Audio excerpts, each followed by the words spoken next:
어서오세요. 여기는 솔박 채널, 저는 박솔입니다. 잘 있었어요, 우리 어른이들? 오늘도 책을 한번 읽어 제껴 볼게요. 오늘은 1920년대 미국 문학의 삼총사, 해밍웨이, 피츠제럴드, 포그너, 이 세 명 중에서 피츠제럴드의 벤자민 버튼의 시간은 거꾸로 간다를 좀 읽어보고 그 재즈 시대 이야기도 좀 해볼까 합니다. 피츠제럴드 하면은 위대한 개츠비, 이퀄 이렇게 따라오는데 왜 단편을 선택했느냐?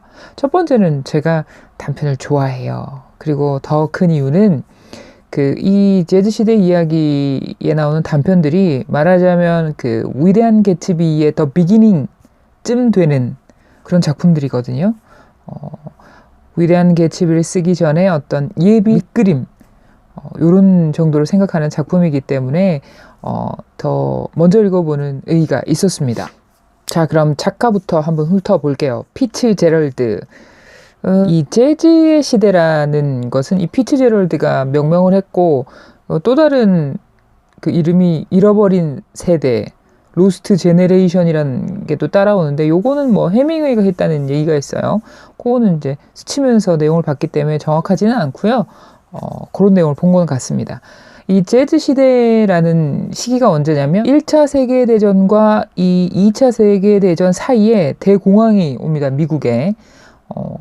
그런데 또 그 1차 세계대전과 대공황 사이에 1920년대 이 부분이 미국에서 이제 재즈의 시대라고도 불리고 뭐 사채 시대, 향락의 시대, 과잉의 시대 뭐 이렇게 불리우는데요. 이 시대의 이야기를 완전히 속속들이 아주 디테일하게 작품에 녹여놨습니다. 근데 이 이름에서 우리가 느껴진 재즈의 시대, 물론 뭐 재즈 음악이 그때 이제 유행했기 때문에 그런 것도 있지만 이 명제의 이 재즈를 지금 우리가 생각하는 음악 장르의 재즈에 국한해서 생각하면 안 될 것 같아요. 1930년대 피츠제럴드가 쓴 에세이죠. 재즈 시대의 메아리. 거기에 보면은 그 재즈라는 단어의 의미를 잘 설명을 해놨더라고요. 그 부분 잠깐 읽어드릴게요. 책 샀어요. 재즈라는 단어는 지금도 조금씩 제도권 안으로 편입되어가는 과정에 있는데 원래는 섹스를 의미하는 단어였고 그 다음에는 춤, 이어서 음악을 가리키게 되었다. 말하자면 불안하거나 흥분된 자극의 상태를 가리키는 단어로 전선 뒤쪽에 위치한 대도시 사람들의 심리 상태와 일맥상통하는 면이 있다. 그런 거죠. 불안정하고 뭐 자극적이고 환상도 있고 환멸도 있고 아주 그냥 여러 가지로 짬뽕인 시대, 그 시대인 것 같아요. 그 시대를 살기도 했지만 이렇게 리얼하게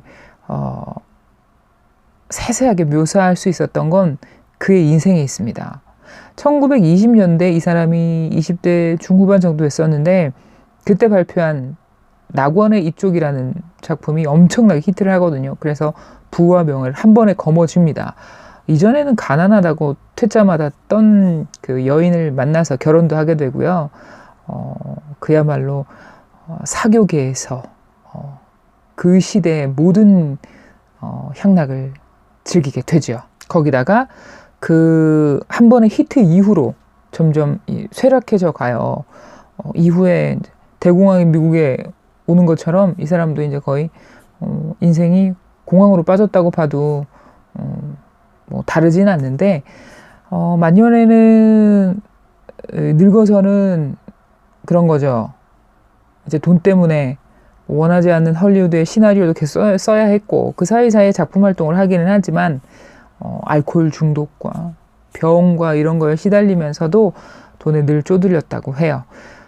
이 위대한 개츠비는 사후에 그 재조명을 받아서 지금까지 스테디셀러로 자리 잡고 있지 사실은 생전에는 그렇게 피츠제럴드에게 뭐 돈도 가져다 주지는 못했고 명예도 그닥 그랬다고 그래요. 오히려 이 단편들이 그의 이제 인생을 이어가는 수입에 많은 역할을 했다고 합니다. 피츠제럴드의 단편들은 이런 평을 받고 있더라고요. 뭐 기발하고 엉뚱하고 또 발랄하고 새로운 기법을 추구하고 새롭게 대두되는 개념들을 이렇게 부각시켜주는 아주 단편들이 괜찮은 것 같아요. 오늘 그 중에서 이제 벤자민 버튼의 시간은 거꾸로 간다라는 단편을 이제 조금 읽어드리고 얘기를 할 텐데, 이야기는 굉장히 엉뚱해요. 대충 아시죠? 노인으로 태어나서 이제 아기가 돼서 죽는다는 얘기인데, 그 약간 시트콤 같은 느낌이 들었어요. 너무 재밌어요. 첫 부분부터 이제 깐난쟁이를 보러 갔는데 웬 노인이 걸터 앉아 있고, 이제 우왕좌왕 정신없는 아버지가 이제 아이의 옷을 어떻게 좀 맞춰볼까, 병원에서 빨리 데리고 나가라고 하니까 그렇게 떠나는 아버지 뒤에 대고 이 노인은 얘기를 하죠. 아버지 지팡이도 좀 사오세요. 너무 웃겼어요. 너무 재밌어요. 근데 이제 끝에 부분에 가면 이 아기가 되어서 이제 세상을 이제 마감하기 직전에 그 순간을 묘사하는 장면에서는 전 좀 눈물이 났어요. 잘 묘사를 했더라고요. 역시 필력이 있기는 해요. 오늘 잠깐 읽어드릴 부분은 그 부분이에요. 이 거꾸로 기이하게 사는 인생과 우리 보편적으로 사는 인생과 크게 다르지 않네?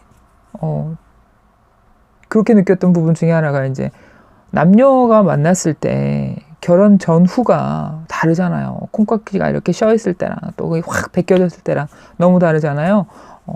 그 부분이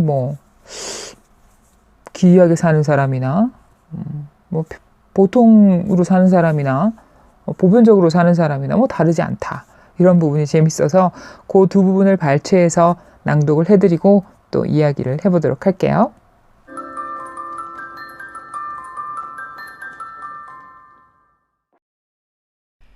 (1888년에) 벤자민 버튼은 20살이 되었고, 그는 아버지를 도와 로저 버튼 상회의 일을 하러 감으로써 자신의 생일을 색다르게 기념했다.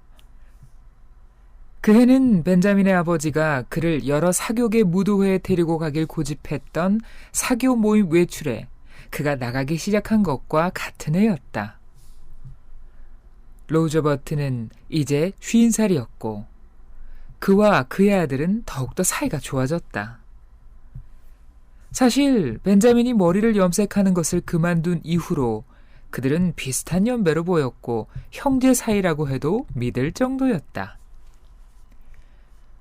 8월의 어느 밤에 그들은 정장을 차려입고 사륜마차에 올라 볼티모어 외곽에 위치한 셀빈의 시골 별장에서 열린 무도회로 향했다.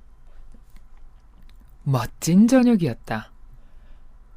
보름달은 광택 없는 백금색으로 길을 흠뻑 적셨고 늦게 피는 곡식의 꽃들이 움직임 없는 공기 속으로 낮고 희미하게 들리는 웃음소리 같은 향기를 불어넣었다.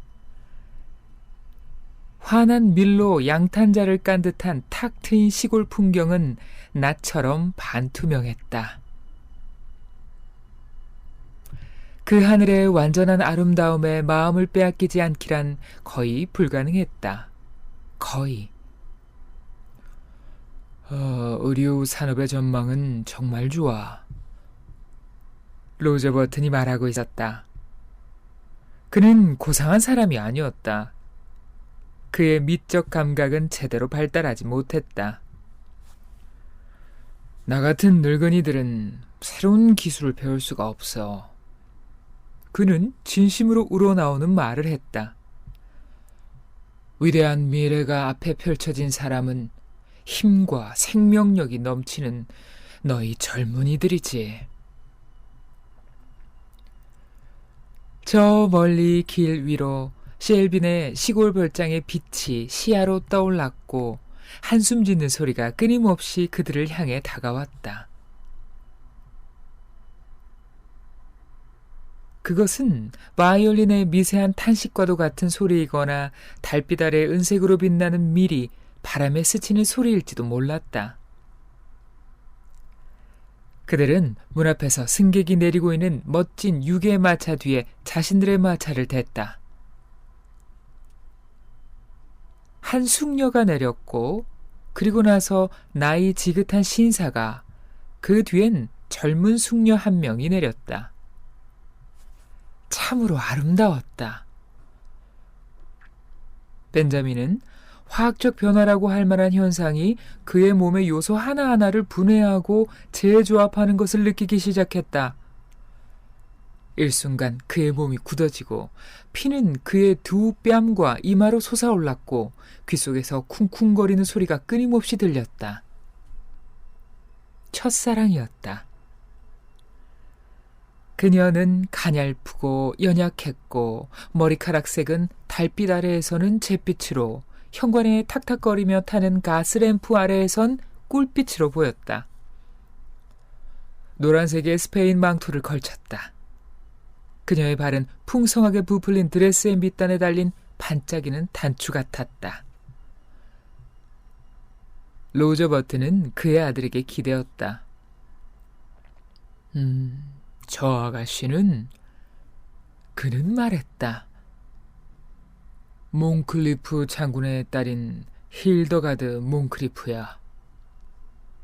벤자민은 냉담하게 고개를 끄덕였다. 귀엽고 어리네요. 그는 무관심한 듯 말했다. 하지만 검둥이 소년이 마차를 몰고 가버리자 그는 이렇게 덧붙였다. 아빠, 저 소개 좀 시켜주세요. 그들은 몽클리프 양을 둘러싸고 있는 무리에 접근했다. 옛 전통에 따라 길러진 그녀는 벤자민 앞에서 한쪽 다리를 뒤로 살짝 빼고 무릎을 굽혀 인사를 했다. 그렇다. 그도 춤을 출 수 있을 것이다. 그는 그녀에게 감사를 표하고 걸어 나왔다. 비틀거리면서 나왔다. 그의 차례가 올 때까지의 시간은 필요 이상으로 끝없이 질질 끌면서 다가왔음에 틀림없다. 그는 말없이 수수께끼 같은 표정으로 벽에 붙어 서서 열렬한 찬사를 얼굴에 가득 띤 채 힐더가드 몽클리프 양의 주위를 빙빙 도는 볼티모어의 젊은이들을 죽일 듯한 눈으로 바라봤다. 그들이 벤자민에게 어찌나 불쾌해 보였는지 그들은 참을 수 없을 만큼 빨개져 있었다. 그들의 곱슬곱슬한 갈색 구렛나루는 그에게 소화불량과도 같은 느낌을 일으켰다. 그러나 그의 차례가 되어 파리에서 온 최신 왈츠곡에 맞춰 그녀와 함께 흐르듯 무대로 갔을 때 그의 질투와 불안은 쌓인 눈처럼 녹아내렸다. 황홀함에 눈이 멀어 그는 삶이 이제 막 시작한 기분이었다. 당신과 형님분은 우리와 같이 도착하셨죠? 힐더가드가 밝은 푸른색 범람 같은 눈으로 그를 쳐다보며 물었다. 벤자민은 망설였다.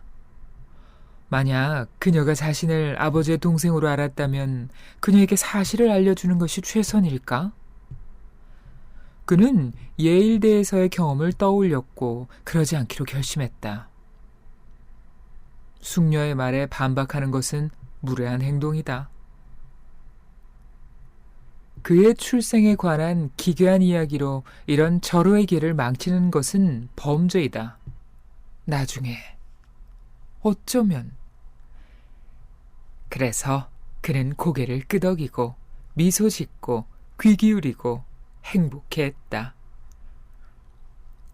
나는 당신 연배의 남자들이 좋아요. 힐더가드가 말했다. 어린 남자들은 너무 바보 같아요. 자기들이 대학에서 샴페인을 얼마나 많이 마셨는지, 카드게임에서 돈을 얼마나 잃었는지 같은 이야기는 하거든요. 당신 나이대의 남자들은 어떤 여자가 좋은지 제대로 볼 줄 알아요. 벤자민은 거의 청혼할 뻔했다. 애써 그 충동을 억눌렀다. 당신은 딱 낭만적인 나이예요. 그녀는 계속했다. 50살. 25살은 너무 세상 물정에 밝고 서른은 경무에 시달려 피폐해지기 십상이고, 마흔은 말할 때 시가 하나를 다 피울 정도로 이야기가 긴 나이죠. 예수는 이른에 너무 가까워요. 그렇지만 쉰은 원숙한 나이죠. 나는 50살이 좋아요. 50살이 벤자민에게는 영광스러운 나이로 여겨졌다. 그는 50살이 되길 열렬히 고대했다. 나는 항상 말했어요. 힐더가드가 계속 말했다. 30살 남자와 결혼해서 내가 보살피느니 50살 남자와 결혼해서 보살핌을 받는 게 낫다고요. 벤자민에게 나머지 밤은 꿀빛 안개에 감싸인 듯했다. 힐더가드는 그에게 2번 더 춤을 승낙했고 둘은 그날의 모든 논제에 놀랄 만큼 의견이 일치하는 걸 알았다.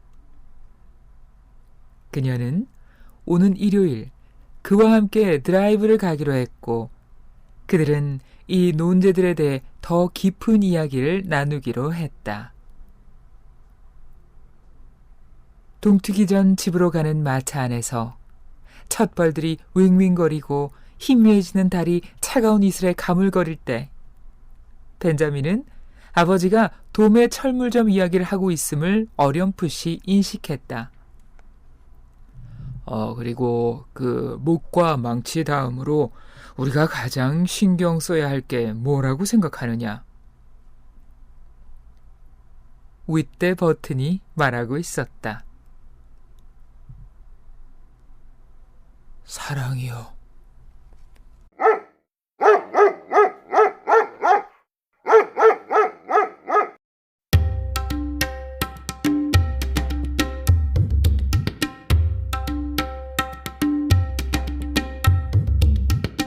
여기서 우리는 가능한 한 빨리 피하고 지나가는 게 좋을 유쾌하지 않은 주제에 도달한다. 벤자민 버튼이 걱정하는 단 한 가지 문제가 있었는데 그것은 아내가 더 이상 매력적으로 느껴지지 않는다는 사실이었다. 그 무렵 힐더가드는 35의 여인이었고 로스코라는 14살 된 아들이 하나 있었다. 결혼 생활 초반에 벤자민은 그녀를 숭배했다.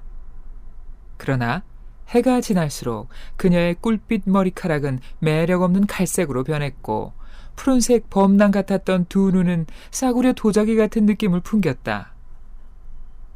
더욱이 무엇보다도 그녀는 자기만의 방식에 너무 안주한 나머지 너무 잔잔했고 너무 만족스러워하고 신나는 것에도 활기가 없고 취향도 너무 수수해졌다. 새 신부 시절 벤자민을 무도회나 저녁 식사에 끌고 다닌 사람은 바로 그녀였지만 지금은 상황이 역전되었다. 그녀는 그와 함께 사교 모임에 나갔지만 열의는 없었다. 언젠가는 우리 각자의 삶에 다가와 마지막까지 우리 곁에 머무는 영원한 무력감에 이미 잠식되었던 것이다. 벤자민의 불만은 점점 더 커져갔다. 1898년에 미국 스페인 전쟁이 발발하자 가정의 매력을 거의 느끼지 못했던 그는 입대를 결심했다. 사업의 영향력으로 그는 대위로 임관했고 업무에 잘 적응하여 소령으로 진급하더니 때마침 그 유명한 산후안 언덕 공격에 참가하여 마침내 중령이 되었다. 그는 약간의 부상을 입고 훈장을 수여받았다. 벤자민은 활기차고 흥미진진한 군 생활에 강한 애착이 생겨 그만두고 싶지 않았지만 사업에 신경을 써야 했기 때문에 그는 임관을 사임하고 집으로 왔다. 그는 기차역에서 관악대 배웅을 받고 집까지 호의를 받았다. 힐더가드는 커다란 비단 깃발을 흔들며 현관에서 남편을 맞이했고 벤자민은 그녀에게 키스를 하면서도 지난 3년이 그들에게서 대가를 거두어 갔다는 것에 심장이 가라앉는 것 같았다. 그녀는 이제 40의 여인이 되었고 머리에는 잿빛 머리카락이 희미한 접전을 벌이고 있었다. 그 광경에 벤자민은 우울해졌다. 방으로 올라가 벤자민은 익숙한 거울에 자신의 모습을 비추어 보았다. 가까이 가서 초조하게 자신의 얼굴을 살펴보고는 참전 직전에 유니폼을 입고 찍은 사진과 비교해 보았다. 맙소사. 그는 크게 소리쳤다. 그 과정이 여전히 진행되고 있었다. 의심의 여지가 없었다. 그는 이제 30살로 보였다. 기쁘기는커녕 걱정이 되었다. 그는 점점 젊어지고 있었다. 지금까지는 일단 신체 나이가 실제 나이와 같아지면 그의 탄생을 특이하게 만들었던 그 기괴한 현상의 작용이 멈추길 바랐다. 온몸에 전율이 흘렀다. 그에겐 끔찍하고 믿기 힘든 운명이었다. 아래층으로 내려오니 힐더가드가 그를 기다리고 있었다. 그녀는 화가 난 얼굴이었고 그는 그녀가 결국 뭔가 잘못되었음을 안 게 아닐까 생각했다. 그가 세심한 방법이라고 판단해서 저녁 식사 자리에서 그 문제를 끄집어낸 것은 둘 사이의 긴장을 덜어보려는 마음에서였다. 저기 말이야. 그는 대수롭지 않다는 듯이 말문을 열었다. 다들 내가 전보다 젊어진 것 같대. 힐더가드는 경멸에 찬 눈으로 그를 바라보았다. 그녀는 코웃음을 쳤다. 참, 당신은 그게 자랑하고 다닐 일이라고 생각해요? 아니, 자랑하는 게 아니라... 그는 기분이 상한 채로 힘주어 말했다. 그녀는 또다시 코웃음을 쳤다. 참, 말도 안 돼, 진짜. 그녀는 말했다. 그리고 잠시 있다가 말을 이었다. 난 당신이 그걸 그만둘 만한 자존심은 있다고 생각해요. 아이, 내가 어떻게 할 수 있겠어? 난 당신과 말다툼하고 싶지 않아요. 그녀가 반박했다.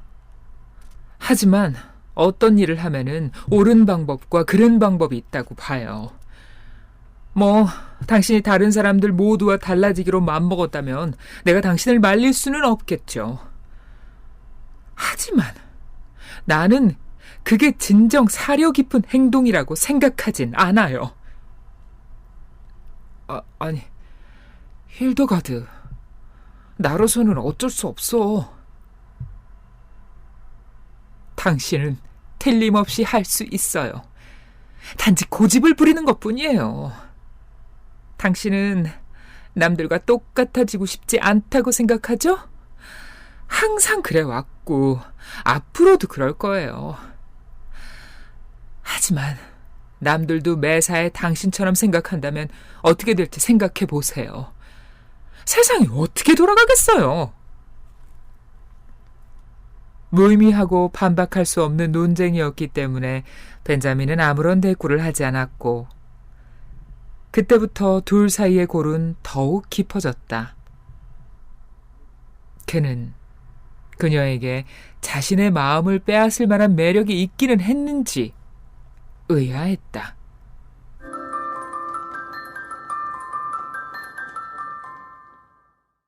네, 낭독을 들으셨습니다. 흥청망청 사는 그 시대를 아주 리얼하게 묘사하면서도 인간이 보편적으로 가지고 있는 고민이라든지 그런 것을 굉장히 녹여냈다 이런 평들을 봤는데 이 벤자민 이야기도 마찬가지인 것 같아요. 엉뚱하고 발랄하고 재미있는 이야기 속에 놓치지 않는 우리가 가지고 가는 기본적인 고민들이 녹아 있어요. 어떤 부분이냐면 저는 많은 사람들이 벤자민한테 늘 얘기를 해요. 왜 그렇게 유별나게 굴어? 일반적인 기준에 맞춰 살아. 이렇게 많이 얘기를 합니다. 인생이라는 긴 여정 중에 힘들어서 절대 바꿀 수 없는 부분도 분명히 있고요. 또 성숙이라는 노력하에 좀 바꿔서 노력해서 바꾸면서 사는 부분도 있기는 합니다. 이런 부분에 대해서 또 생각해보게 하는 작품이었습니다. 좋은 이야기 갖고 찾아올게요. 다음 이 시간까지 건강하게 다시 만날게요. 안녕.